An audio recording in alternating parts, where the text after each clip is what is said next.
Aloha and good afternoon. Welcome to This Is Now. I'm Dylan Ancheta. New at noon today, Honolulu's mayor is bound for the nation's capital. There, he'll meet with other leaders from across the nation to figure out ways to tackle homelessness. A few hours ago, he wrapped up a news conference outlining what he hopes to achieve.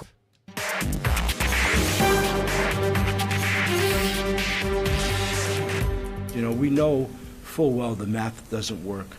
More than 60% of our families are living paycheck to paycheck. It is easy out there for somebody to go from being sheltered to unsheltered. We need every resource we can get. You know, and with these federal monies, this is really critical to our efforts, our plans, and how we want to execute and taking care of our homeless people, and more importantly, even preventing homelessness. In the meantime, Managing Director Michael Formby will serve as acting mayor in his absence. Blangiardi is scheduled to return to Honolulu next week, Wednesday. At noon today, we've learned a man involved in a car wreck last month in Mililani has died. The 78-year-old crashed into a tree along Lanikuhana Avenue on March 4th. He was brought to the hospital in good condition, but that deteriorated.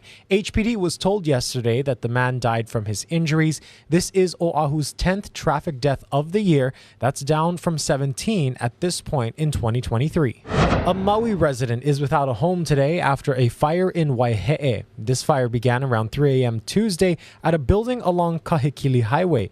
It took over 2 hours for crews to completely put out the fire. The Red Cross is helping the displaced resident. And here on Oahu, investigators are calling a Kailua house fire Monday an accident. It's believed it was started after a heat gun was knocked onto the floor by a robotic vacuum. The fire caused $760,000 in damage to the home on South Kalaheo Avenue and Ku'ule Road. The good news here is no one was hurt. Hawaiian Electric has also lifted its energy conservation request on Hawaii Island, saying 3 large generating units are now back online. The company asked customers to scale back about a month ago. Then in mid-April, several unplanned outages led to rolling blackouts. HECO says it now has enough energy capacity that the conservation request is no longer needed. In national news, the U.S. Supreme Court heard arguments today on whether or not former President Donald Trump should have immunity as he faces charges of interfering in the 2020 presidential election. Natalie Brand has more from the Supreme Court. We're writing a rule for the ages. The 9 justices are faced with a question that's never been before the High Court, whether a former president is immune from criminal prosecution. There is no immunity that is in the Constitution unless this court creates it today. If a president can be charged, put on trial, and imprisoned for his most controversial decisions as soon as he leaves office, that looming threat will distort the president's decision-making precisely when bold and fearless action is most needed. The justices appeared skeptical of Trump's attorney's arguments of broad immunity. He talks to his generals all the time, and he told the generals, I don't feel like leaving office. I want to stage a coup. Is that immune? If it's an official act, there needs to be impeachment and conviction beforehand. But some suggested former presidents might have some immunity. They also delved into the difference between official and unofficial acts. There are many other people who are subject to impeachment, including the 9 sitting on this bench.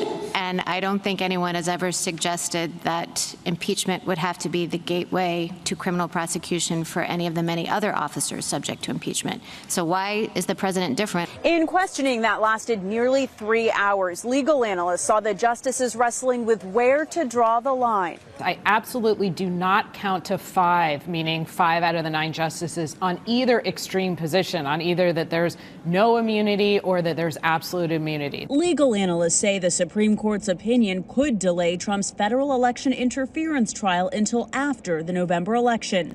Natalie Brand, CBS News, the Supreme Court. Meanwhile, Trump also returned to a New York courtroom where he's charged with falsifying business records to cover up payments to a porn star. Before arriving at the courthouse, the former president made an unexpected detour. Michael George explains. Donald Trump began his day with a campaign stop.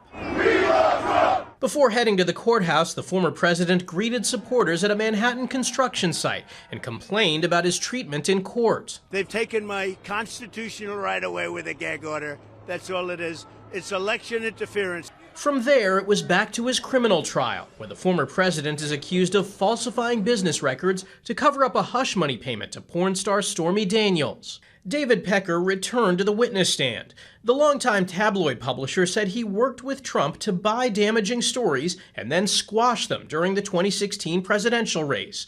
He said when Daniels was selling her story, he turned it down, but that he told Trump's fixer, Michael Cohen, that he should buy it and take it off the market.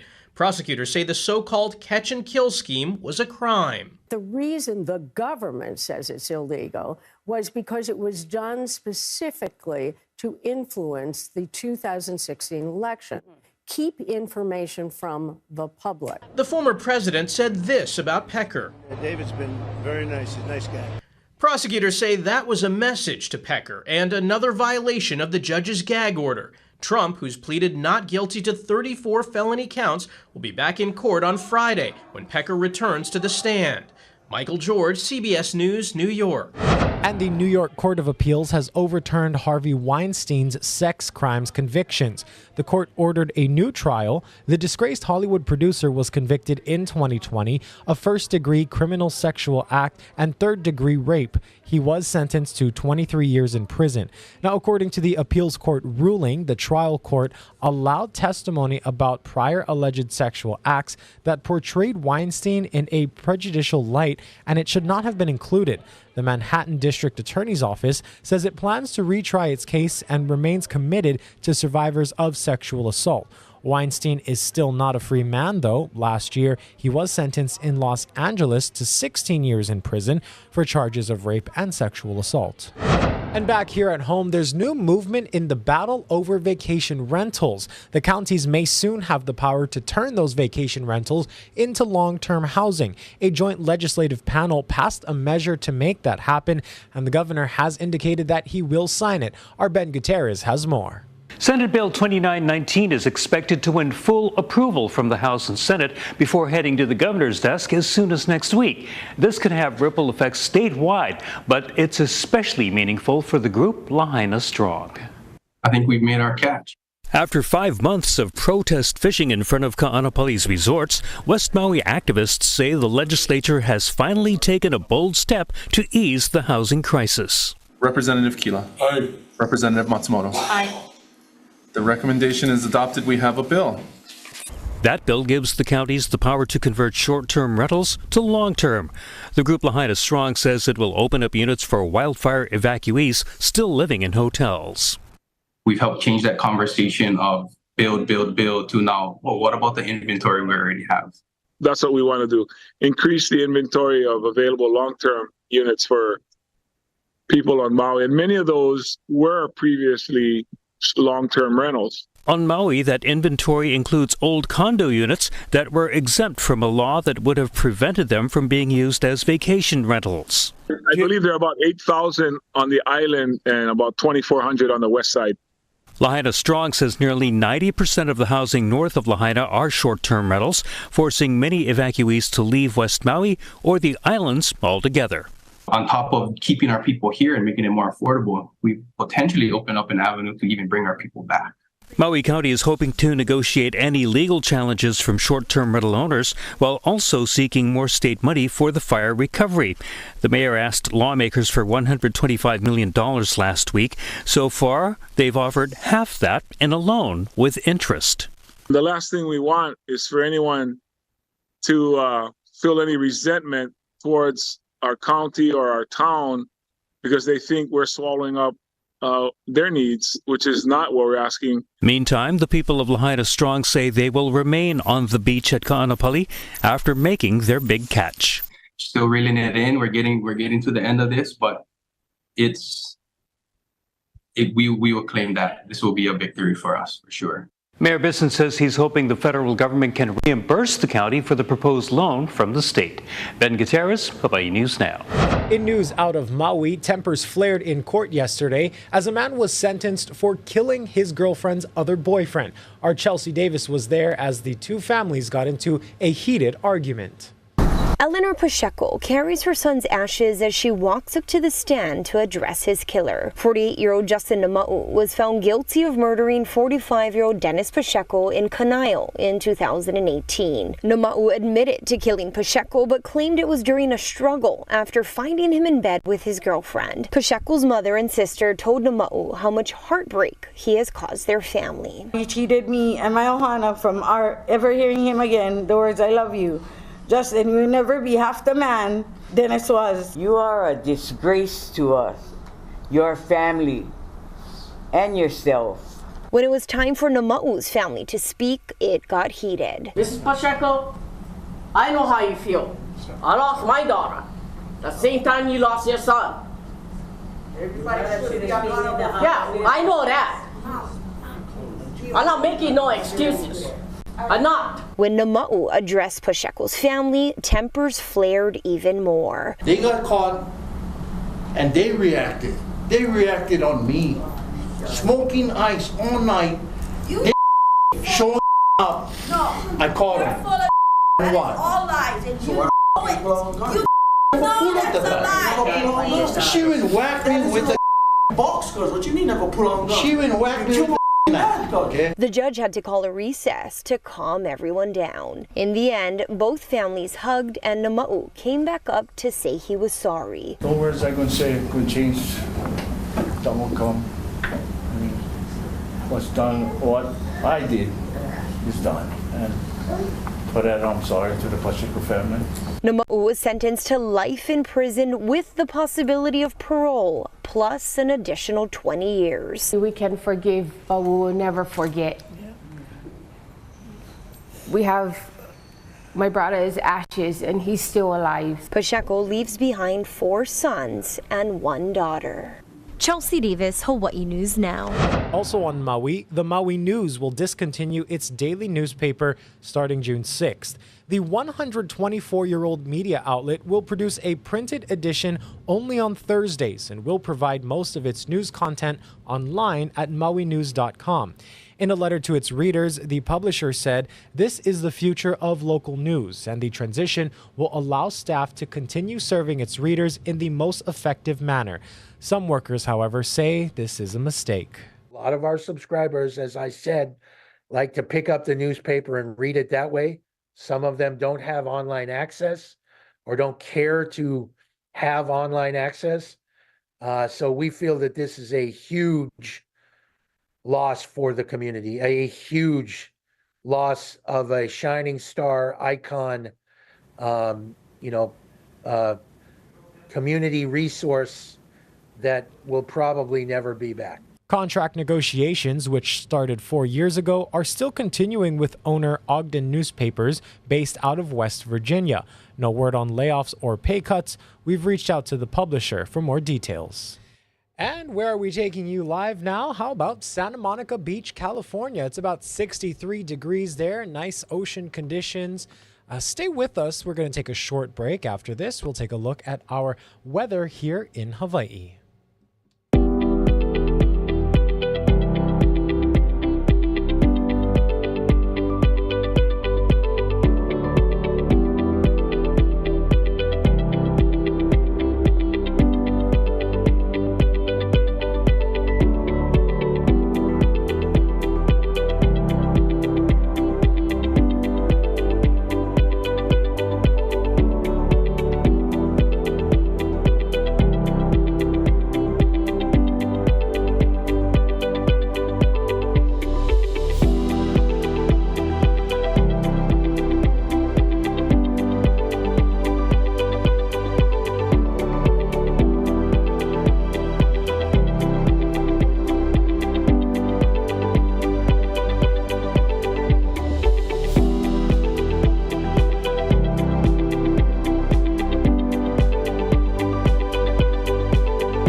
How's it on this Thursday? The breezy trade winds continue over the state, slightly easing, as at least expected to, over the next few days. But today it's going to be windy. And you can see there are a fair bit of clouds upstream embedded with these showers. Most of the showers will favor windward sides because they're coming in from the east. And, they'll favor the early morning and overnight hours. So still a little soggy for some areas. But the thing is, with these winds running so brisk and breezy from Maui to Kauai, whatever rain comes in will also be moving out very quickly. Most of the showers will be brief in nature. So this is what we're looking at today. A little damp to start, especially for windward areas, and that those showers will stick around probably through the lunchtime hours, drying up in the afternoon, and then we'll have those winds pretty swift today, 15 to 25, easing up a little bit over the weekend. And there's a small pulse that's rolling into north and west shores. Decent conditions, but semi-choppy. Choppier conditions over on the windward side, 4 to 6 feet, but it's pretty messy over there. So we've got some pretty nice conditions out there, but it's going to be a little bit windy today especially. And then tomorrow the winds run at moderate speeds all the way for the next several days into the middle of next week. And we'll also have those scattered windward and Mauka showers, although fewer showers are expected on Saturday and Sunday. The National Hurricane Center is already tracking an early start to hurricane season, and it's only April. All right, I will admit that this disturbance is all the way in the Atlantic Ocean, and there's no active development in the Pacific Ocean right now. And on top of that, hurricane season doesn't officially start until June 1st. But I think this little disturbance is a good reminder that tropical storm activity is going to start ramping up soon. The National Hurricane Center is currently monitoring a weak low pressure system in the eastern Atlantic. Some showers and thunderstorms have been detected east of the center of rotation. This system is going to move into an area with strong upper-level winds, which lead to a lack of development in tropical storms and hurricanes, and so the National Hurricane Center isn't going to be issuing any further updates on this disturbance. This little disturbance only has a 10% chance of developing into a named system over the next 7 days and isn't expected to be a threat to anyone. Back here in the Pacific Ocean, however, we are actively waiting to hear the official NWS forecast on how many named storms are expected in the central and eastern Pacific Ocean basins. As we transition out of an El Nino year into a neutral pattern and then potentially a La Nina pattern, hurricane activity is expected to be less prevalent. Colder waters in the eastern Pacific during a La Nina provide less fuel for storms.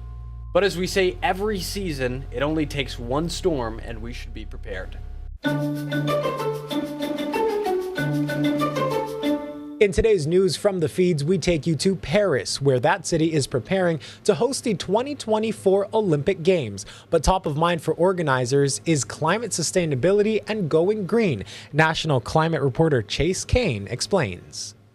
Let's just acknowledge that hosting a big international event like the Olympics isn't exactly a climate-friendly thing to do. The last 3 summer games have had average emissions of 3.5 million tons of carbon dioxide. But since Paris is the home of the Paris Climate Agreement, what better place to make a change? We believe the success of Paris is also how we will reduce the carbon footprint and to resist against climate change. Tony Estanguet is the president of Paris 2024 and 3-time gold medalist who we met at a potato farm. Really, he was visiting one of the local farms providing 80% of the 13 million meals served during the games. Local food, less meat equals lower emissions. But that's just one slice of the green pie Paris has been cooking up to cut its emissions in half. All along the way, people were saying, this is too ambitious, you're never going to make it. Actually, that was one of the most difficult things. People always telling you, this is not possible, you're never going to make it. But Georgina Grinon says they've already made it. She oversees Paris 2024's decarbonization efforts and is especially proud they were able to help build and source enough new wind and solar to power these Summer Olympics with 100% clean green energy. Everything from windmills on the Normandy coast to solar panels on the roofs of venues in Paris. And speaking of venues, using existing arenas also helped slash their carbon footprint. Paris added temporary bleachers at a few iconic landmarks and only built 2 new venues for aquatics and basketball, and both of them have seats made entirely from recycled plastic water bottles. But honestly, Olympic Games are a huge opportunity to accelerate this transformation of public spaces. On a walking tour of Paris, the city's deputy mayor showed us how the city is also embracing climate solutions to endure long after the Olympics. including 800 miles of new bike lanes and planting 300,000 new trees. If we wait too long, it will be more expensive and more difficult. So that's why we have decided to accelerate our investments. It's cheaper to do it now. And honestly, people are ready. The hope is that Paris 2024 can spark a new kind of competition where countries compete with climate solutions for the gold medal in green. If these games can send a message that it's worth making an effort to reduce its own emissions, that it's possible, that yes, you can do it. You know, if these games manage to send that message across, I think we have all won, a really good medal out of this. Yeah, the Olympics bring the world together in a way that few other things do. So imagine if they could also bring the world together for climate action. And we'll find out just how successful they were this fall, because Paris 2024 will release a report card checking their goals against their actual emissions. Reporting in Paris, I'm National Climate Reporter Chase Kane. Back to you.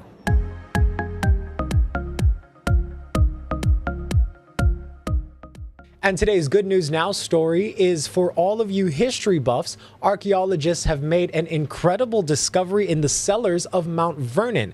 Experts say the artifacts haven't been seen in about 250 years and may have even been used by George Washington himself. Walter Morris has this story. Here we are in 2024, sort of trying to understand their stories and their lives through these items. Two relatively small bottles offering a big glimpse into colonial plantation life at the historic Mount Vernon mansion. This is an extraordinary find. Tuesday, News 4 getting a rare behind-the-scenes look inside of the archaeology lab at George Washington's Mount Vernon, after archaeologists made an extremely rare find. These were probably intended for the Washington's table. During an ongoing $40 million revitalization project, last month, crews finding these two sealed and intact green glass bottles buried in a pit in the mansion cellar. See the little bits of cherry residue. Researchers say they're characteristic of bottles made in Europe between 1740 and 1750 and were likely buried in a pit forgotten about and paved over in the 1770s. So finding intact 18th century food remains is beyond extraordinary. This has only happened two other times in the Chesapeake region. Both bottles filled with liquid and cherries, pits and stems preserved after hundreds of years. And these experts say they can shed light on the lives and skills of the enslaved people who lived here. But we have to think about whose hands last touched these bottles. In this instance, these bottles, from beginning to end, the cherries that were picked, the trees that were tended, the cherries being placed in the bottles, the pit being excavated to set the bottles in, was all done primarily by enslaved labor here at Mount Vernon. It's no secret Mount Vernon is filled with historic artifacts, touched by people who shaped American history and whose voices have never been heard until now. Thrilling, but it also is sort of humbling. Of course, recovering and preserving such rare artifacts is no small task. Wrapped them up in archival quality foam, put them into secured and padded buckets, and actually brought them in. This time lapse shows a small part of the team's painstaking efforts to extract the bottles before eventually emptying the contents. Stabilizing and then coating them to prevent them from being exposed to the moisture in the air and the oxygen that is in the air around us. The Mount Vernon team says the cherries and liquid recovered may also hold answers about the environment at the time and how food was preserved, and that may be the tip of the iceberg. Monday, crews finding another bottle buried in the cellar, and they're working to get it out. Basically, only the very top is exposed, but we can see that there's liquid all the way to the top. Now that these bottles have been emptied and cleaned, they will be sent to another lab for more analysis and hopefully uncover more secrets from the past. Use these bottles to tell a little bit more of the stories of the people who were actually preserving the food in these, the work that the enslaved workers at Mount Vernon actually did here. Always amazing to see these links to the past uncovered in new ways. We have time for one more story today. Check this out. A unique piece of rock and roll history is up for grabs, and it's going to cost you. The famous hootenanny guitar used by John Lennon and George Harrison in 1965 is being sold by Julien's Auctions. Officials say this 12-string acoustic can be heard on numerous Fab 4 classics, including Help and You've Got to Hide Your love away. According to Julian's, Lennon gifted the guitar to a friend who passed it along to someone else who put it up in an attic, and that's where it sat for decades. The now restored instrument is expected to break a record for the most pricey Beatles guitar. The auction is set to be held at New York City's Hard Rock Cafe, and that's scheduled for May 29th and 30th. Thanks so much for watching. Happy bidding, everyone. Aloha.